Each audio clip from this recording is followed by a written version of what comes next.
Despite its name, Fang was an ordinary small town in a northern province of Chiang Mai, situated on the banks of a river. It made a convenient stopover for river traders and passengers throughout most of the year. A few barges, rafts, and sometimes even a large sailboat could usually be found moored at Fang.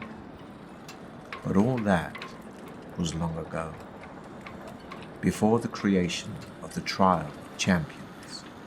Now, once a year, the river is crammed with boats as people arrive from hundreds of miles around, hoping to witness the breaking of an ancient tradition and see a victor in the Trial of Champions.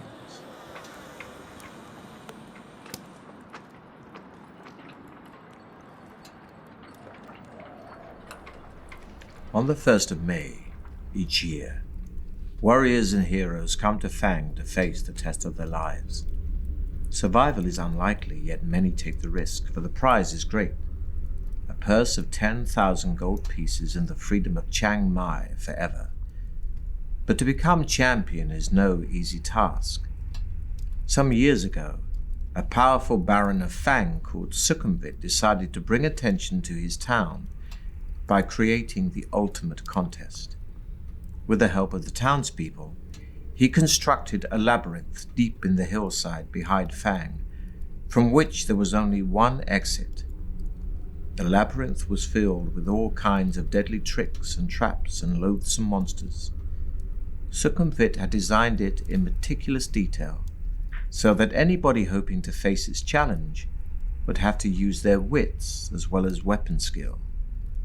When he was finally satisfied that all was complete, he put his labyrinth to the test. He picked 10 of his finest guards, and fully armed, they marched into the labyrinth. They were never seen again. The tale of the ill-fated guards soon spread throughout the land, and it was then that Sukhumvit announced the first Trial of Champions. Messengers and news sheets carried his challenge, 10,000 gold pieces and freedom of Chiang Mai forever to any person surviving the perils of the labyrinth of Fang. The first year, 17 brave warriors attempted the walk, as it later became known. Not one reappeared. As the years passed and the Trial of Champions continued, it attracted more and more challengers and spectators. Fang prospered and would prepare itself months in advance for the spectacle it hosted each May. The town would be decorated, tents erected, dining halls built, musicians, dancers, fire eaters, illusionists, and every sort of entertainer hired, and entries registered from hopeful individuals intent on making the walk. The last week of April found the people of Fang and its visitors in wild celebration. Everybody sang, danced, and laughed until the day broke on the 1st of May, when the town thronged to the gates of the labyrinth to watch the first challenger of the year step forward to face the Trial of Champions. Having seen one of Sukhumvit's challenges nailed to a tree, you decide that this year you will attempt the walk. For the last 5 years, you have been attracted to it not for the rewards, but for the simple fact that nobody has ever yet emerged victorious from the labyrinth. You intend to make this the year in which a champion is crowned. Gathering up a few belongings, you set off immediately. 2 days' walk takes you west to the coast, where you enter the cursed port, Black Sand. Wasting no time in that city of thieves, you buy your passage on a small boat sailing north to where the river Coke meets the sea, and from there you raft upriver for 4 days, until finally you arrive in Fang. The trial begins in 3 days' time, and the town is in an almost hysterical mood of excitement. You register your entry with the officials and are given a violet scarf to tie around your arm, informing everyone of your status. For 3 days you enjoy Fang's greatest hospitality and are treated like a demigod. During the long merriment you almost forget your purpose in Fang, but the evening before the trial, the magnitude of the task ahead begins to dominate your thoughts. Later you are taken to a special guest house and are shown your room. There is a splendid 4-poster bed with satin sheets to help you rest, but there is little time left for sleep.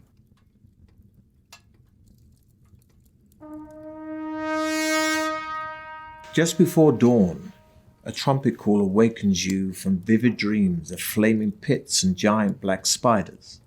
Minutes later, there is a knock on your door, and a man's voice rings out saying, "Your challenge begins soon. Please be ready to leave in 10 minutes. You climb out of bed, walk over to the window and open the shutters. Already people are thronging the streets, moving quietly through the morning mist. Spectators, no doubt on their way to the labyrinth, hoping to find good vantage points from which to watch the competitors.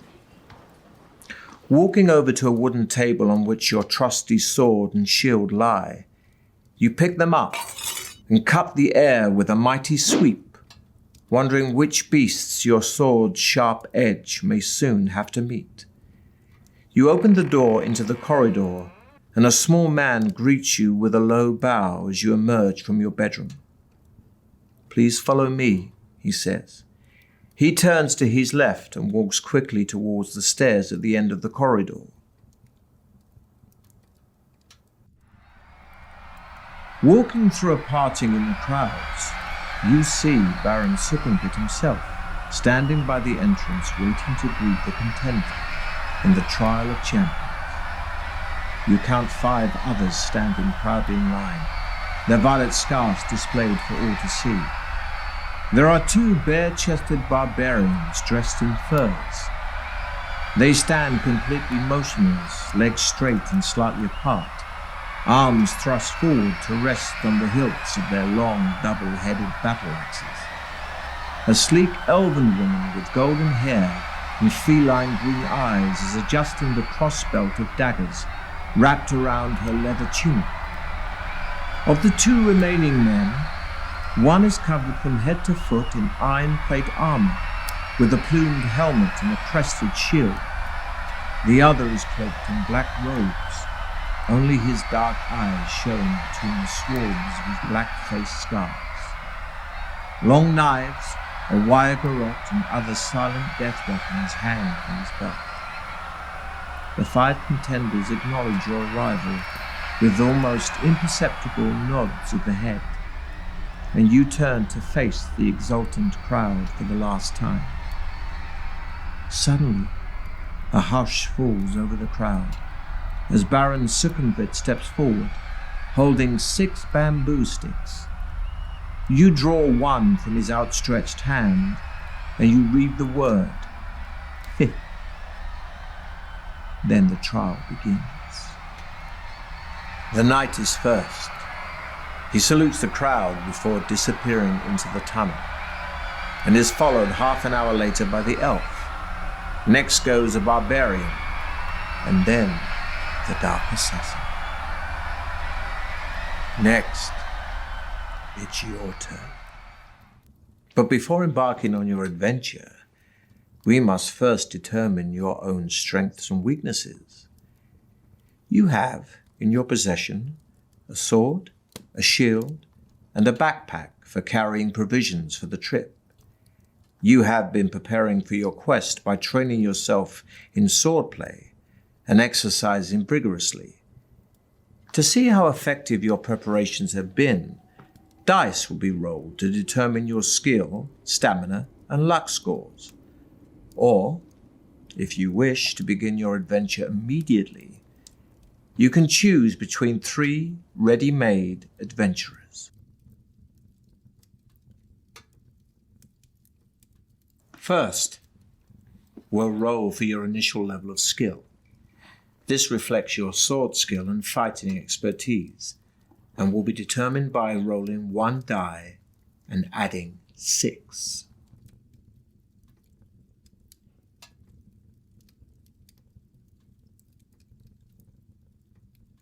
Next, we'll roll for your initial stamina, which represents your strength. So the higher your stamina score, the longer you will survive. This will be determined by rolling 2 dice and adding 12.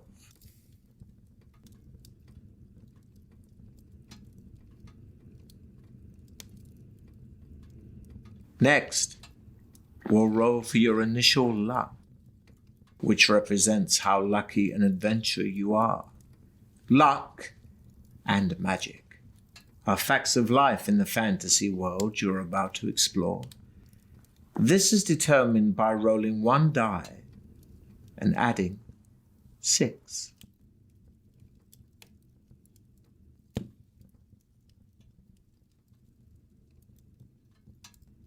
You may also take a magical potion with you to aid you on your quest. Each bottle of potion contains 2 measures, so can be used twice during an adventure. You can choose from a potion of skill that restores your skill points to their initial amount, a potion of strength that restores your stamina points to their initial amount, or a potion of fortune that not only restores your luck points to their initial amount, but will also increase your initial luck score by 1 each time it's used. Lastly, before you begin your quest, you are given enough provisions for 10 meals. When you eat a meal, your stamina score will increase by 4 points. But don't forget, your stamina can never exceed the initial amounts you've just set. You have a long way to go, so use your provisions wisely. During your adventure, you'll enter into combat a number of times, and the further you go, the tougher your opponents will be. Combat takes place over several rounds, and your attack strength is based on yours and your enemy's skill scores. For each round of battle, we'll roll 2 dice for you and 2 for your opponent, adding the results to your skill scores. These are your respective attack strengths. Whoever's attack strength is the highest wins that round of combat. If you both had the same attack strength in a round, then it will be a tie. In some battles, you can take an opportunity to escape. But beware. If you do run away, your opponent will automatically score 1 hit on you as you flee, costing you 2 stamina points. So be sure you have enough. Such is the price of cowardice. You are playing using the new battle system, where the battle takes place over 3 rounds. Your sheer battle-hardened nature will mean you'll always win the battle after the 3 rounds, but every round you lose will cost you 2 stamina points. So be careful. Losing all your stamina will still be fatal. At the start of each round, you'll have a short time to decide to fight or to build up your stamina by eating your provisions or taking a potion, if you have one.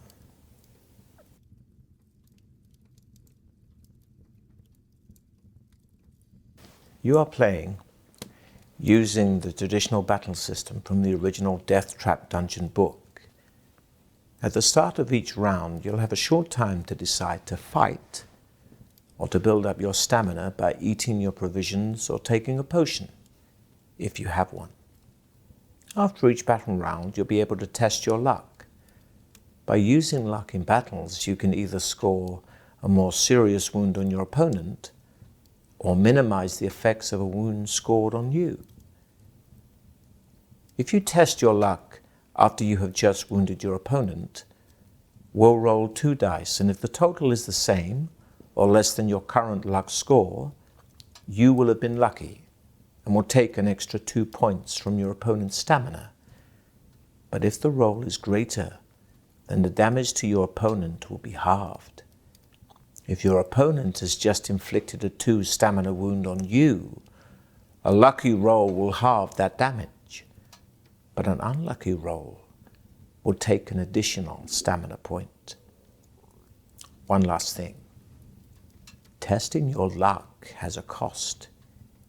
Each time you test your luck score will be reduced by 1 point.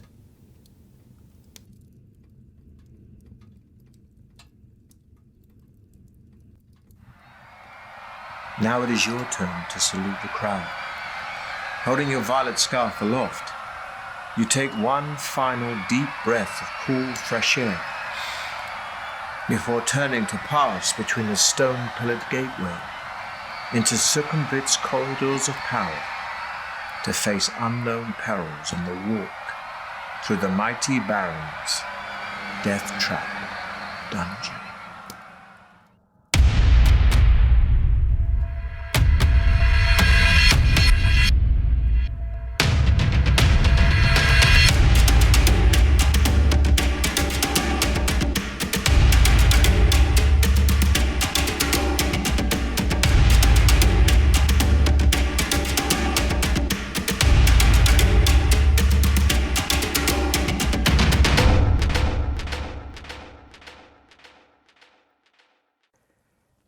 The clamour of the excited spectators gradually fades behind you as you venture deep into the gloom of the cavern.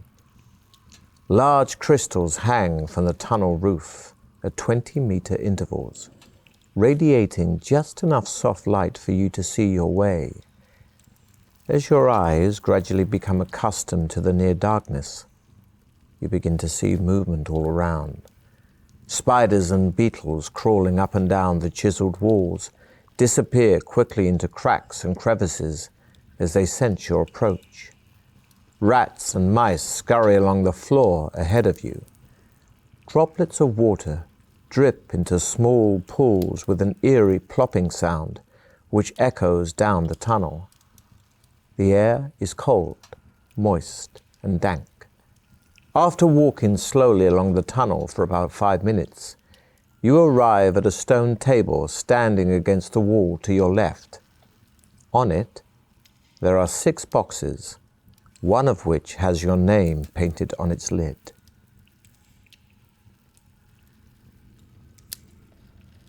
The lid of the box lifts off easily, and inside you find 2 gold pieces and a note written on a small piece of parchment addressed to you. After placing the gold in your pocket, you read the message, which says, "Well done.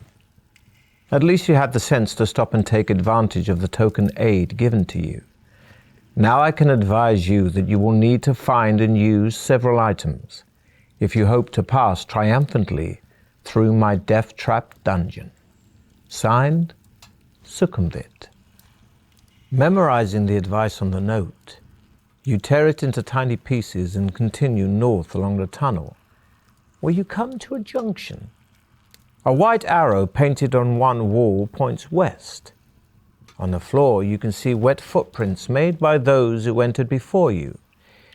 It's hard to be sure, but it looks as though 3 of them followed the direction of the arrow, while one decided to go east. Ahead, you can see a large obstruction on the tunnel floor. Although it is too dark to make out exactly what it is, the wet eastbound footprints you have been following carry on towards the obstruction.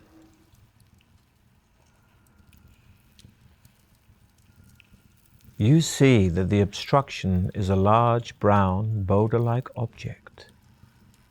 You touch it with your hand and are surprised to find that it is soft and spongy. You clamber onto the soft boulder, half expecting to be engulfed by it at any moment. Getting over it is difficult, as your limbs sink into its soft casing, but eventually you manage to struggle over it, relieved to be back on firm ground. You press on east, where the tunnel makes a turn to the left and heads north for as far as you can see. The footprints you are following start to peter out as the tunnel becomes gradually drier. Soon, you are beyond the dripping roof and the pools on the floor. You notice the air becoming hotter, and you find yourself panting even though you are walking quite slowly. In a small recess on the left-hand wall, you see a section of bamboo standing on its end. Lifting it down, you see it is filled with a clear liquid. Your throat is painfully dry, and you feel a little dizzy from the heat in the tunnel. The water in the bamboo pipe is welcomely refreshing and adds 1 stamina point. It also contains a magical solution which will enable you to be exposed to melting point temperatures without harm. Discarding the bamboo, you start off north again, in good spirits. You find yourself dripping with sweat as the temperature continues to rise. As you struggle on, the heat intensifies until it becomes so unbearable that you feel yourself begin to pass out. Although the temperature in the tunnel is higher than you could normally tolerate, the liquid from the bamboo pipe keeps you alive, and mercifully, after a few moments, the temperature drops rapidly and soon feels almost cool again. On the left-hand side of the tunnel is a closed door. It has a small iron plate in it, which looks like it might slide open.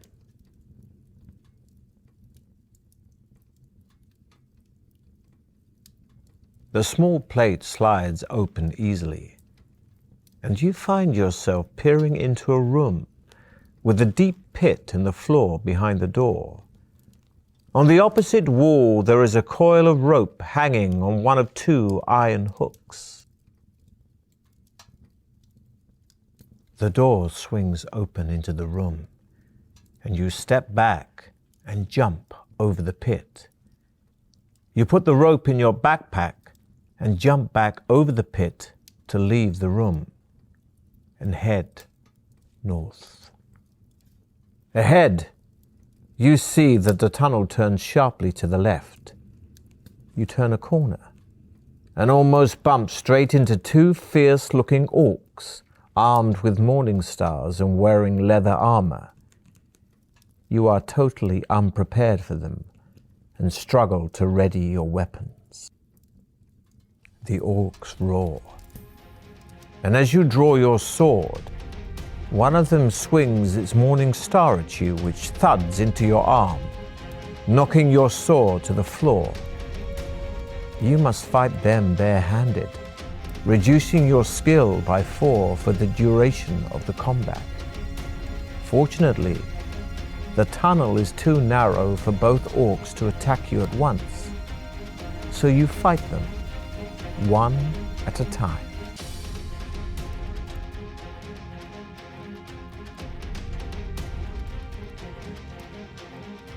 You parry, but your enemy is too fast and you crack your head on the floor as it knocks you to the ground.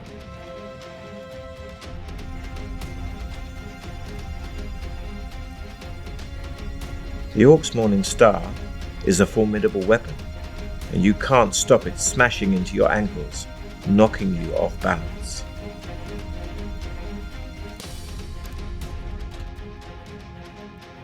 The Orc runs at you, smashing you painfully into the wall.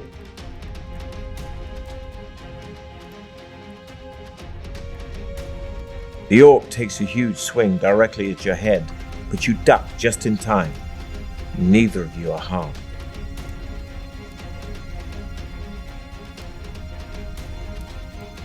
You parry, but your enemy is too fast and you crack your head on the floor as it knocks you to the ground.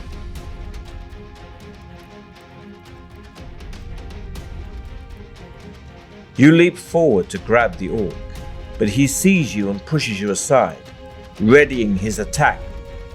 Neither of you are harmed.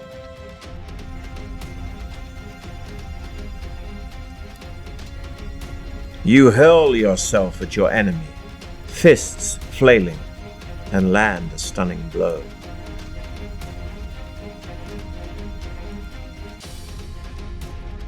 You try your luck, and your luck is in.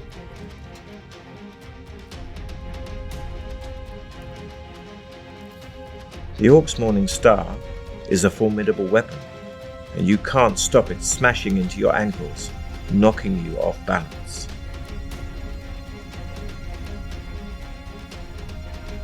The Orc runs at you, smashing you painfully into the wall.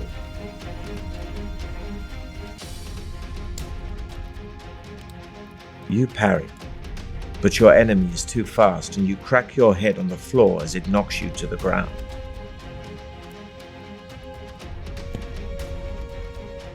The Orc's Morning Star is a formidable weapon, and you can't stop it smashing into your ankles, knocking you off balance.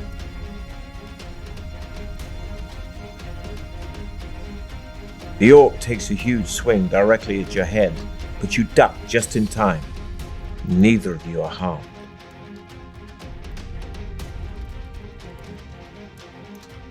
The Orc runs at you, smashing you painfully into the wall.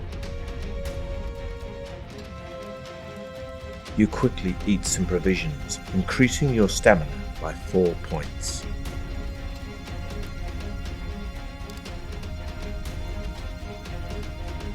You drop to the ground, sweeping away the Orc's legs. Its head hits the ground hard with a sickening crunch. The first Orc slumps lifeless to the floor, so you turn your attention to the other.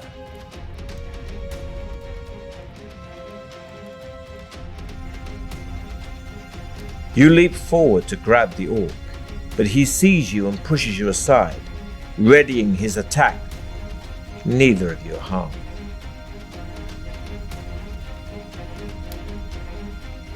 You duck under the Orc's Morning Star, grab it, and ram its head hard into the wall.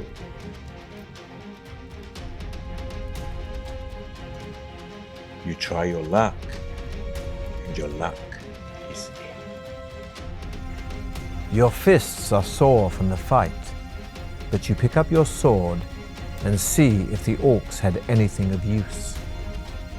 Inside one of the Orc's pockets, you find 1 gold piece and a hollow wooden tube. You put your findings in your backpack and set off west. As you walk along, droplets of water again start falling from the tunnel ceiling. Heading west, you see wet footprints made by the same boots that you followed earlier. They lead to a closed iron door in the right-hand wall of the tunnel, but do not seem to go any further. The door opens into a large chamber, where you are shocked to see one of your rivals who has obviously met a sudden gory death. It is one of the barbarians, and he is impaled on several long iron spikes that are fixed to a frame which has sprung out of the floor. A lot of debris litters the floor, concealing a hidden tripwire which he must have stepped on, releasing the spiked frame. In the far wall is an alcove, in which you can see a silver goblet standing on a small wooden table.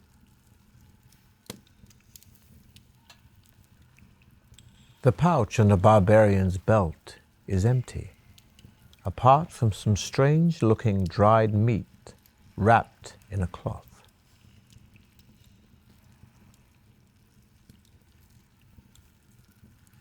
The meat contains herbs which increase your strength, adding 3 to your stamina score.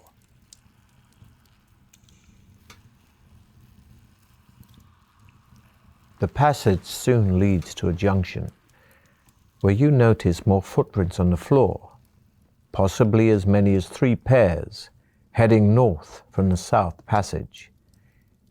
You decide to follow them, to where the passage opens out into a wide cavern, which is darker but much drier.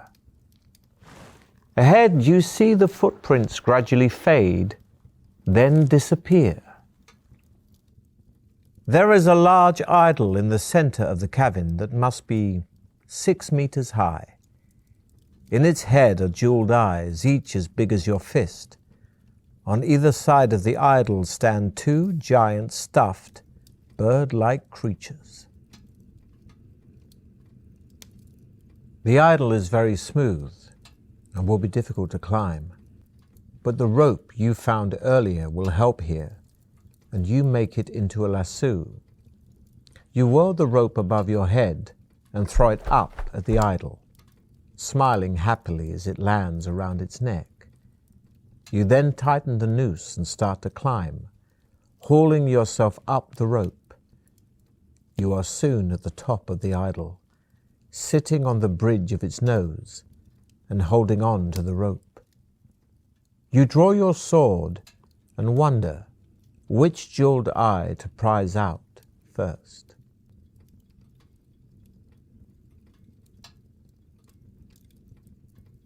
As you touch the idol's emerald eye, you hear a creaking sound below you. Looking down, you are shocked to see the 2 stuffed birds flying off. Their wings flap in jerky movements, but they are soon above you and look set to attack. You'll fight the flying guardians one at a time, but reduce your skill by 2 during this combat because of your restricted position.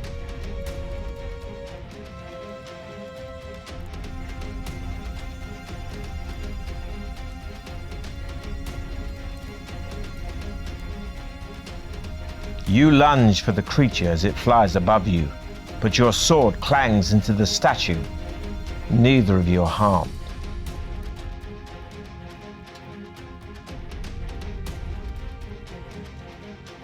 Clawing at your leg with its talons, the guardian rips away a chunk of your stamina.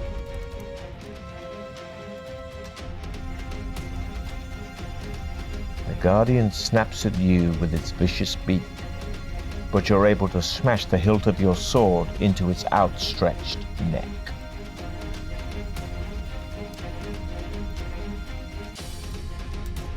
You try your luck, and your luck is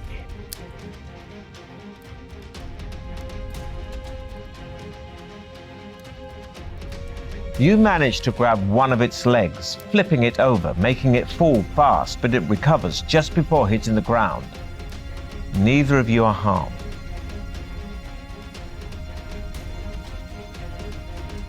The guardian snaps at you with its vicious beak. You parry, but the tip of the creature's beak sinks deep into your arm.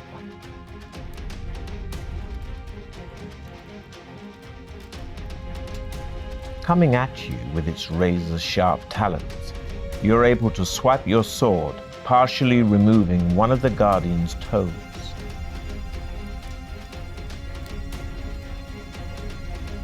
You try your luck, and your luck is in. The crumpled form of the first flying guardian falls crashing to the floor, so you ready yourself to take on the second.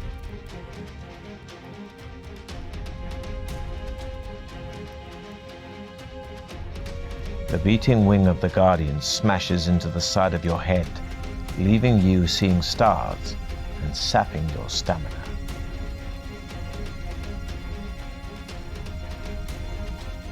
You're able to grab the wing of the guardian and send it crashing into the idol. It recovers, but you took some of its stamina.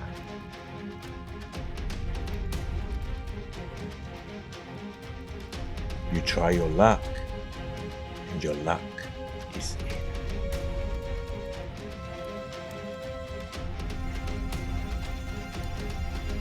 Clawing at your leg with its talons, the guardian rips away a chunk of your stamina.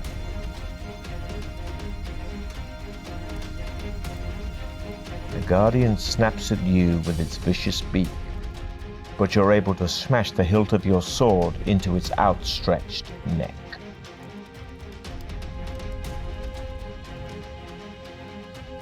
You try your luck, and your luck is in. Your final swipe dispatches the second flying guardian. You look down and see the crumpled bodies of the two flying guardians lying motionless on the floor. You start to prize out the idol's emerald eye with the tip of your sword. At last it comes free, and you are surprised by its weight when it falls into your hand. Hoping it may be of use later, you put it in your backpack.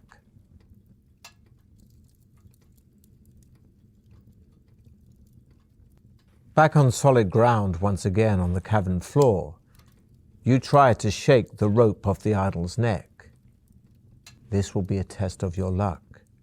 Remember, 2 dice are rolled.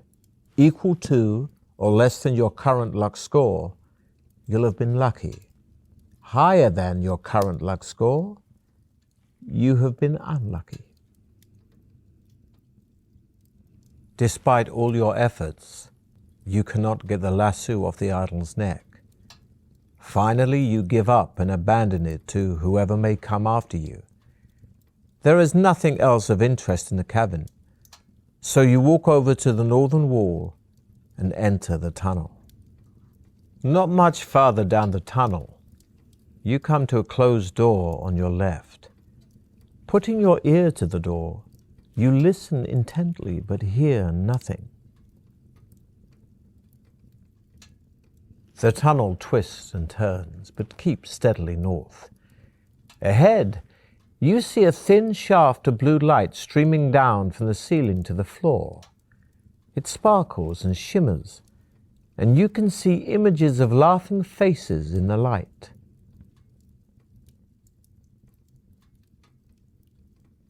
As soon as your head goes under the blue light, you hear the sound of muffled voices.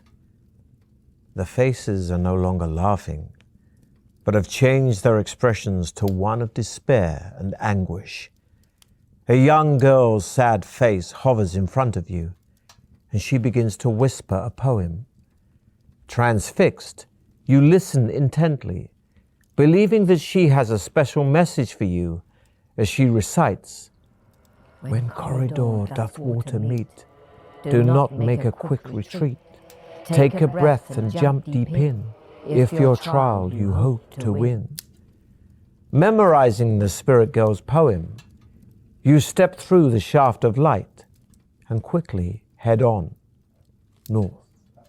You come to an arched doorway set in the right-hand wall of the tunnel. The heavy stone door is closed, but there is an iron latch and a round handle.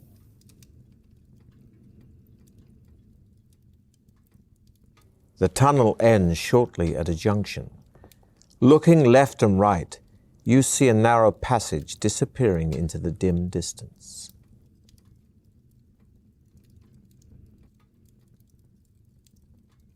You walk down the passage and soon find yourself standing at the edge of a deep, dark pit.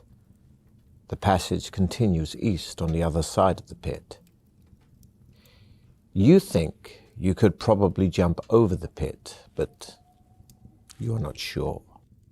There is a rope hanging down from the ceiling over the center of the pit.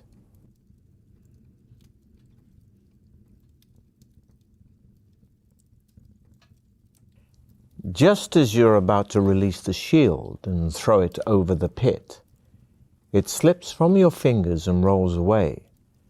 You are unable to catch it before it falls over the edge of the pit, clattering down its sides to the bottom. The loss of your shield reduces your fighting ability, decreasing your skill points by 1. Cursing your own clumsiness, you step forward, leap across the pit, and land safely on the other side. You waste no time, but head off, east. The tunnel makes a sudden left turn and continues north, as far as you can see. You soon arrive at a closed wooden door in the left-hand wall.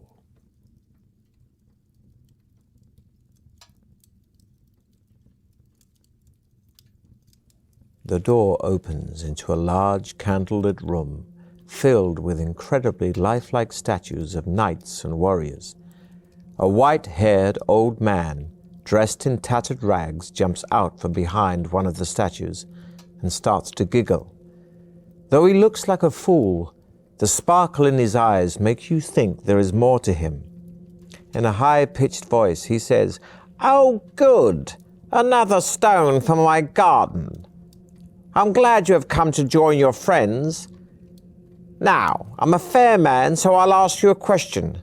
If you answer correctly, I'll let you go free. But if your answer is wrong, I'll turn you to stone." He starts to chuckle again, obviously pleased with your arrival. The old man points at one of the statues, and you recognize it immediately. It is the knight who started the trial of champions, the agonized look on his face locked in stone for eternity. The old man smiles, saying, "This man weighs 100 pounds plus half his weight. How much does he weigh?" What will you answer? Still smiling, the old man looks at you and says, "Well done, stranger. You have answered correctly. I wish you good fortune during the rest of the trial of champions. And to this end, I shall increase your powers." He then mutters a few more unintelligible words, and you feel a powerful surge soar through your body, increasing your skill, stamina, and luck by 1. You bid the old man farewell and leave his room to continue north along the passage. Only a few meters further down the passage, you see another closed door in the left-hand wall. The letter X is scratched into its center panel. Putting your ear to the door, you listen intently but can hear nothing.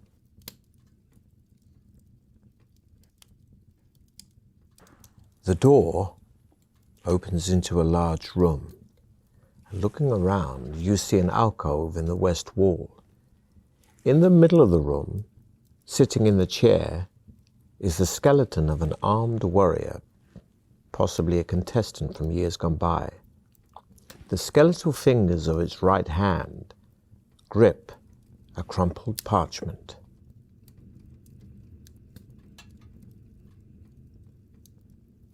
Touching the parchment has precisely the effect you had feared.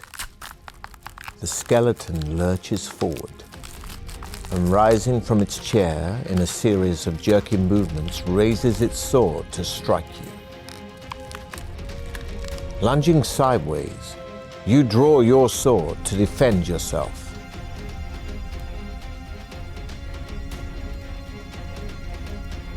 The warrior's strength is surprising. You raise your shield to defend yourself, but it smashes you painfully against the wall.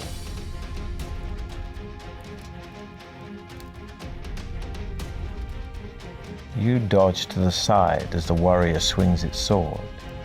You kick out, knocking its legs out from under it.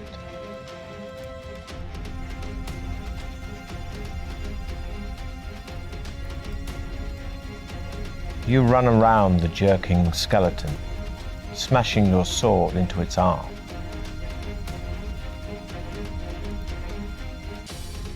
The skeleton is strong, but slow. You swing your sword, which smashes into its leg.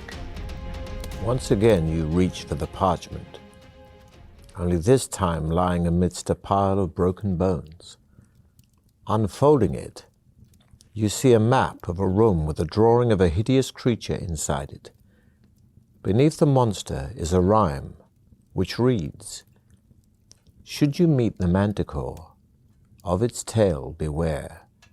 Shield yourself against the spikes flying through the air." You fold up the piece of parchment and put it in your backpack, repeating the rhyme over and over to yourself. You walk across to the alcove. At the back of the alcove are some steps leading down into a cellar. Cobwebs brush your face as you descend. The cellar ceiling is quite low, and the floor is strewn with debris. In the middle of the wall opposite you is an archway, which leads into another crystal-lit tunnel. There are large mushrooms growing on the debris to your right.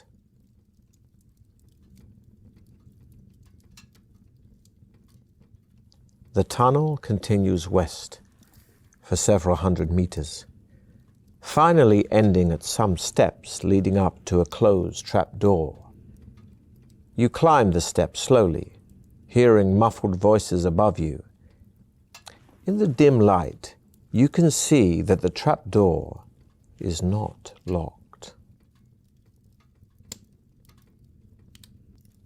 You throw the trapdoor open and run up the steps into a bright, lantern-lit room. Two goblins are sharpening their short swords on a stone set in the middle of the floor. You catch them momentarily off guard, but they quickly recover and both rush forward to attack you. A point of note here, adventurer. Because of the shape of the room, both goblins will have a separate attack on you in each attack round.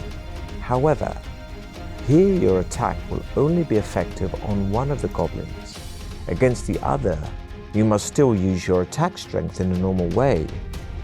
But even if your attack would have been effective, you will not wound it. It will just count this as though you have defended yourself. However, if its attack strength is greater, it will have wounded you in the normal way.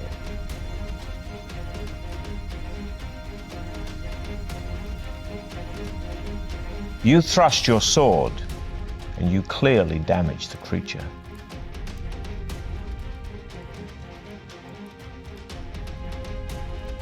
You both swing for each other, and in the confusion, both miss.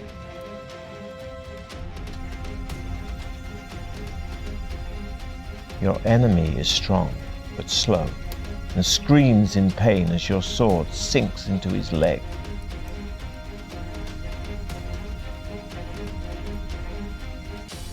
You hurl yourself at your enemy, fists flailing, and land a stunning blow.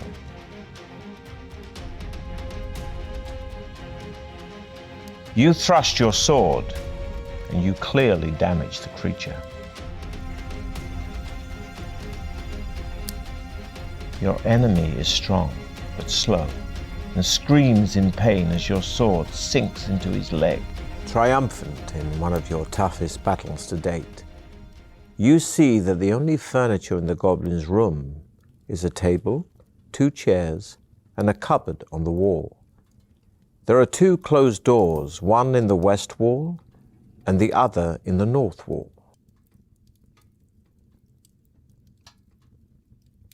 The door opens into another tunnel, which rises gently into the distance. After walking uphill for a while, the tunnel levels out, and you soon arrive at a door in the right-hand wall, to which a withered hand is nailed. There is an open pipe in the right-hand wall, about 1 meter in diameter. It is too dark to see far down it. You shout into it and hear your voice echoing down the iron pipe, until eventually the sound fades away. The pipe is wet and slimy, but you crawl on into the dank darkness, slithering and sliding as you go. Suddenly your hand touches something hard and square, which feels as if it is made of wood. It rattles as you shake it, and you decide you must be holding a box.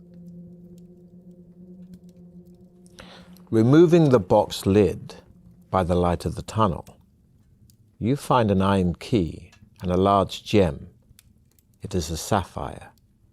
Placing the items carefully in your backpack, you gain 1 luck point and set off north once again.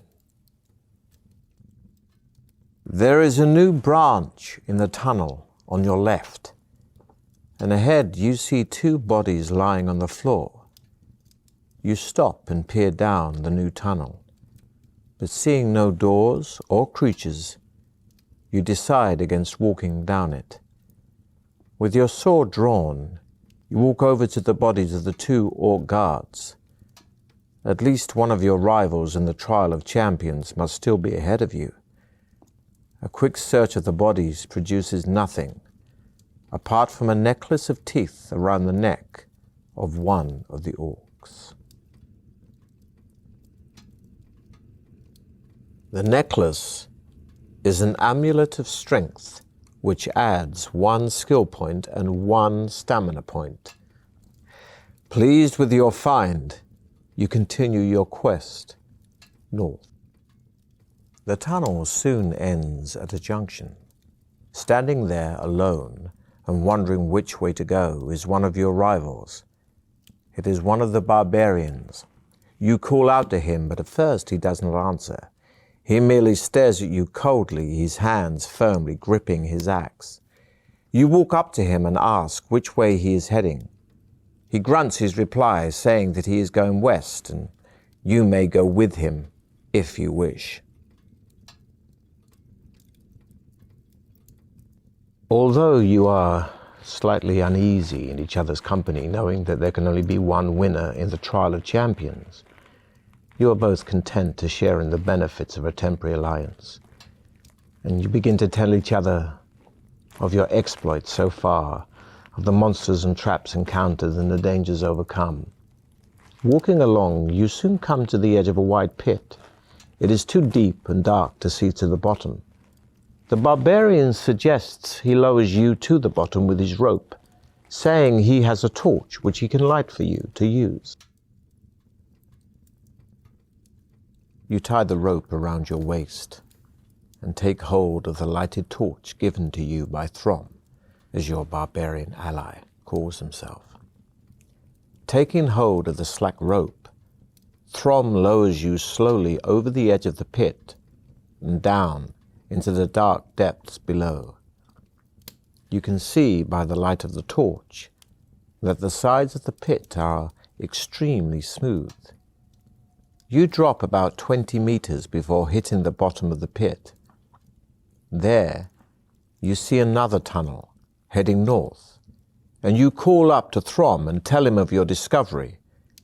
He calls back, saying that he is going to tie the rope around a protruding rock on the edge of the pit and will come down and join you. You hear him climbing down, and soon you are together again. Throm retrieves his rope by shaking it off the rock, and you set off north along the new tunnel. On a stone ledge in the tunnel wall, you see 2 dusty leather-bound books. Throm grunts his contempt for the written word, urging you to leave the books and hurry on. As you open the book, it immediately begins to disintegrate, the pages turning to dust in your hands. You manage to keep a few fragments and read the handwritten script. The book appears to be about monsters, and from what you can make out, it contains a full description of a monster called the Blood Beast. It is a horrific, bloated creature with tough, spiny skin and facial blisters which burst open to become mock eyes, evolved to hide the Blood Beast's only weak spot, the real eyes. Blood beasts usually dwell in pools of fetid slime which give off a poisonous gas so strong that it alone can easily knock people unconscious. The blood beast, although too bulbous to haul itself out of its slime pool, has a long and vicious tongue which it wraps around its victims before it drags them into its pool. As the helpless and still living victims' flesh decomposes in the vile slime, the blood beast will feed on it. You tell Throm about the grotesque blood beast. He merely shrugs his shoulders and tells you to get going. The tunnel turns sharply to the right, continuing east for as far as you can see. Throm stops and tells you to halt as well. He turns his head slowly from side to side, listening. I hear footsteps coming down the tunnel towards us, he whispers. Draw your sword. You both crouch down to hide in the shadows, and not a minute too soon. For a moment later, you see the silhouette of 2 armed guards.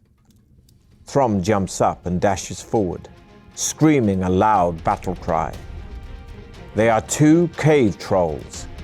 Throm attacks the first one with his battle axe, and you run to his aid to attack the second.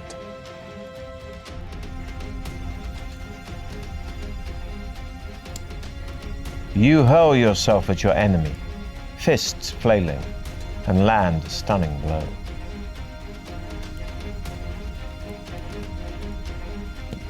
You try your luck, and your luck is in.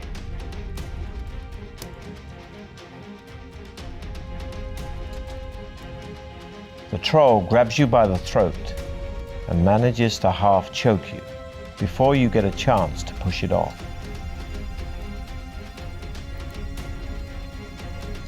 You leap forward to grab the troll, but he sees you and pushes you aside. Neither of you are harmed.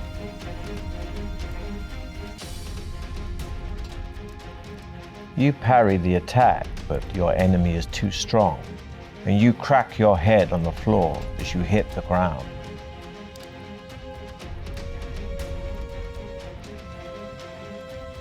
The troll swings low, crashing into your ankles, knocking you off balance. The troll grabs you by the throat and manages to half choke you before you get a chance to push it off.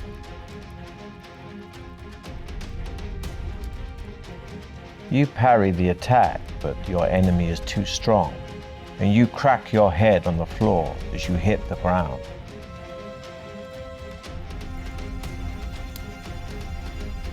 The troll swings low, crashing into your ankles, knocking you off balance.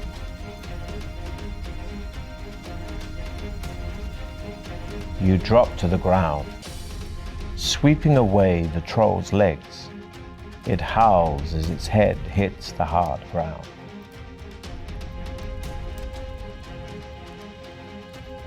You try your luck, and your luck is in.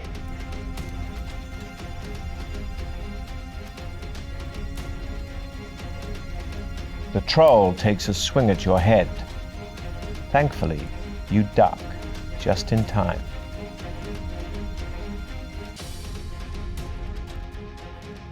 The troll grabs you by the throat and manages to half choke you before you get a chance to push it off.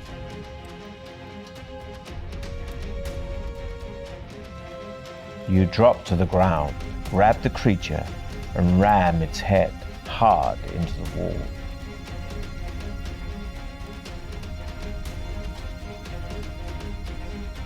You hurl yourself at your enemy, fists flailing, and land a stunning blow.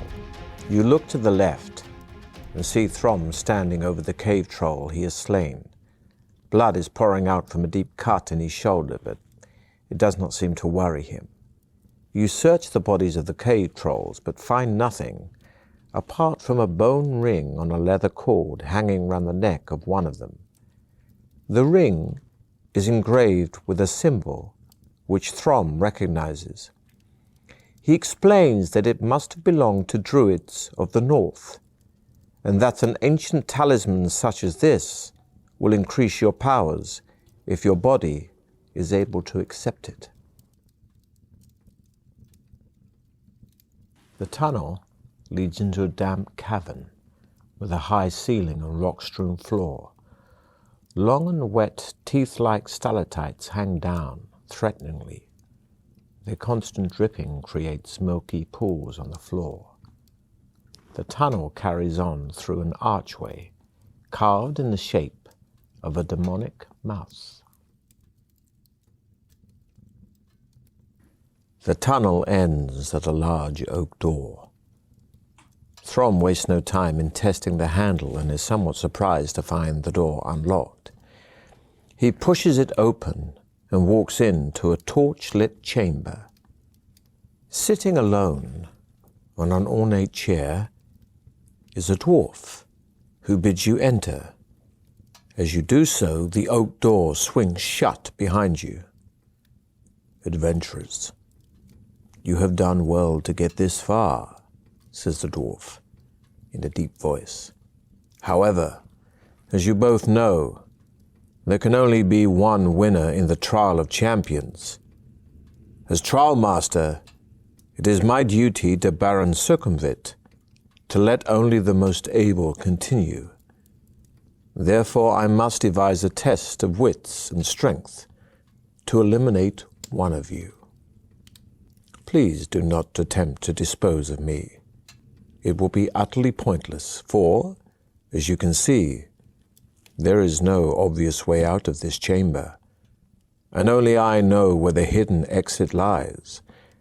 Now, if you would care to decide between you who will go first, I shall make the necessary preparations." You look at Throm, suddenly angry that your effective partnership might come to an end.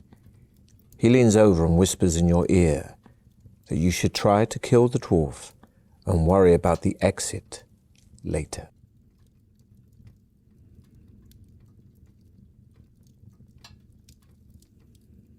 You tell Throm that there is no point in killing the dwarf, as you will never find your way out of the chamber alone. You argue that an opportunity of tricking the dwarf might arise later, once you have found the exit from the chamber. So you intend to go through with the dwarf's test. You tell the dwarf that you are ready, and he beckons you to follow him, telling Throm to wait for his return. A secret door opens in the chamber wall, and you follow the dwarf into a small circular room. He closes the door behind you and hands you 2 bone dice, telling you to throw them onto the floor. You roll a 6 and a 2, a total of 8. The dwarf asks you to roll them again, but this time you must predict whether the total will be the same, less, or more than the 8.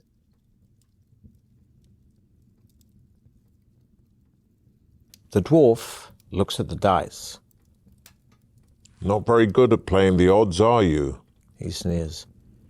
"I regret you must suffer a penalty before you can continue." From out of his pocket, he produces 2 pills. One is stamped with the letter S, and the other stamped with the letter L. He asks you to choose one and swallow it. The pill makes you feel as though the whole world is against you, reducing your luck points by 2. The dwarf tells you that you can now go on to the second stage of the test. He reaches for a wicker basket which, he informs you, contains a snake.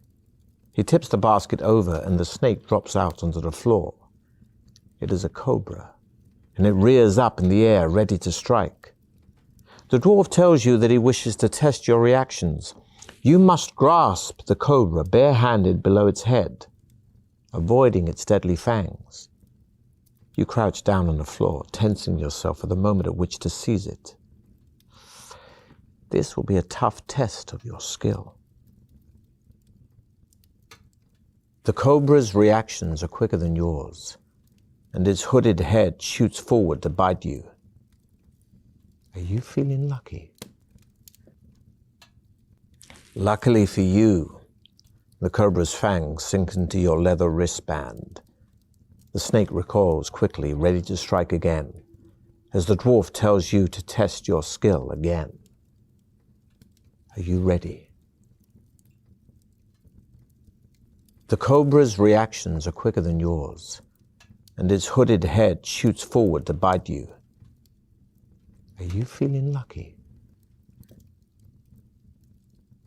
Luckily for you, the cobra's fangs sink into your leather wristband.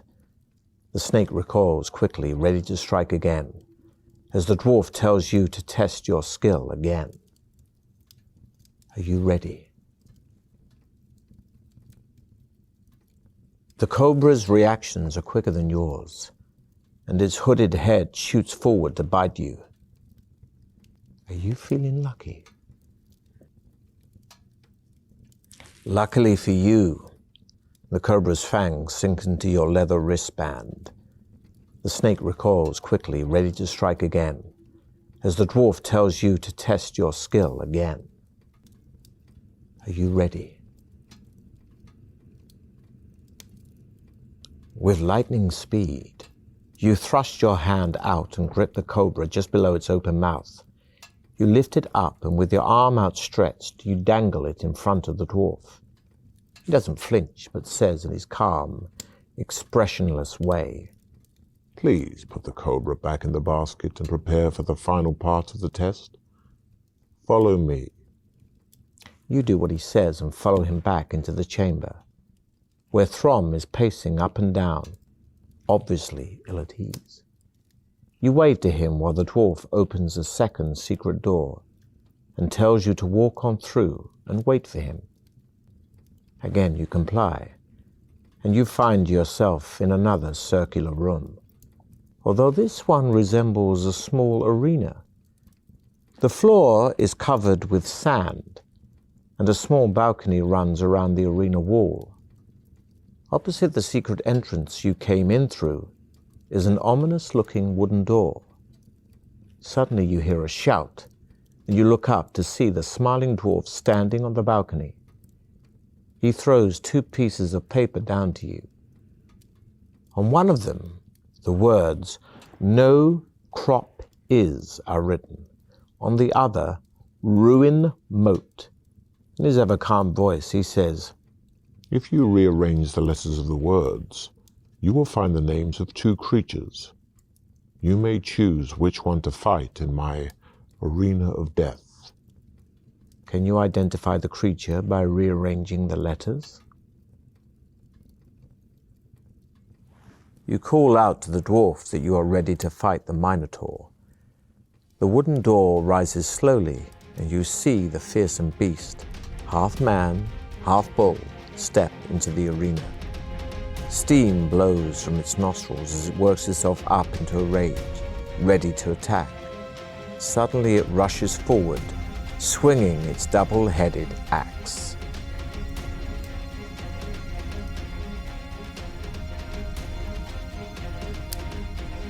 You try to run around the Minotaur, but it grabs your arm, throwing you hard into the wall.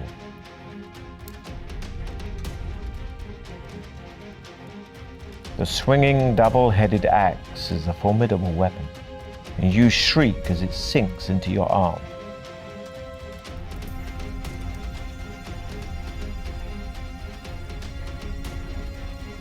You manage to get around the back of your enemy, but it quickly kicks backward, catching you agonizingly in the stomach.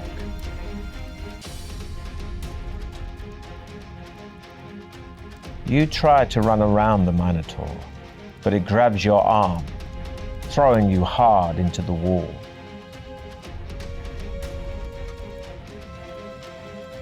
The swinging double-headed axe is a formidable weapon, and you shriek as it sinks into your arm.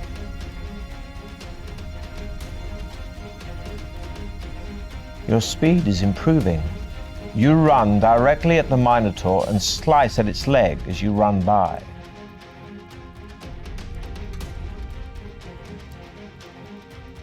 You try your luck, and your luck is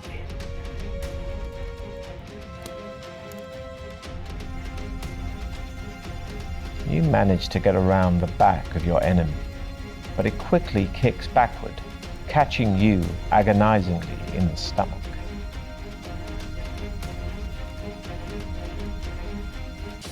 You try to run around the Minotaur, but it grabs your arm, throwing you hard into the wall. You quickly eat some provisions, increasing your stamina by 4 points.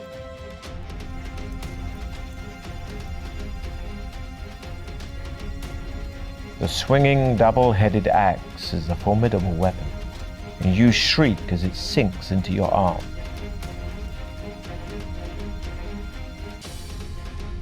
You manage to get around the back of your enemy, but it quickly kicks backward, catching you agonizingly in the stomach. You quickly eat some provisions, increasing your stamina by 4 points.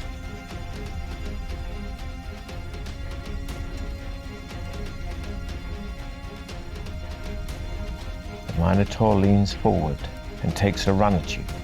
Speed is impressive, but you duck and roll aside, landing a heavy blow on its shin.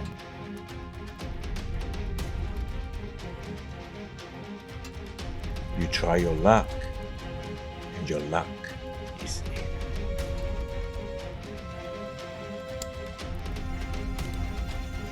in. You try to run around the Minotaur, but it grabs your arm, throwing you hard into the wall.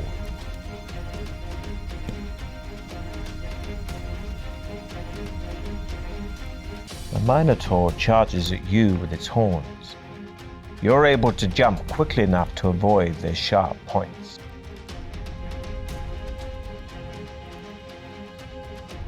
The swinging double-headed axe is a formidable weapon, and you shriek as it sinks into your arm.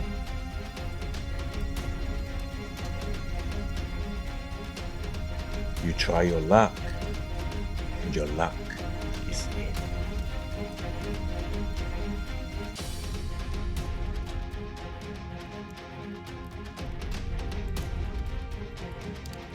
You manage to get around the back of your enemy, but it quickly kicks backward, catching you agonizingly in the stomach. Exhausted from your ordeal with the Minotaur, it swings its axe and you fail to duck as the blow lands home, finishing the last of your stamina. The Deathtrap Dungeon claims another for itself.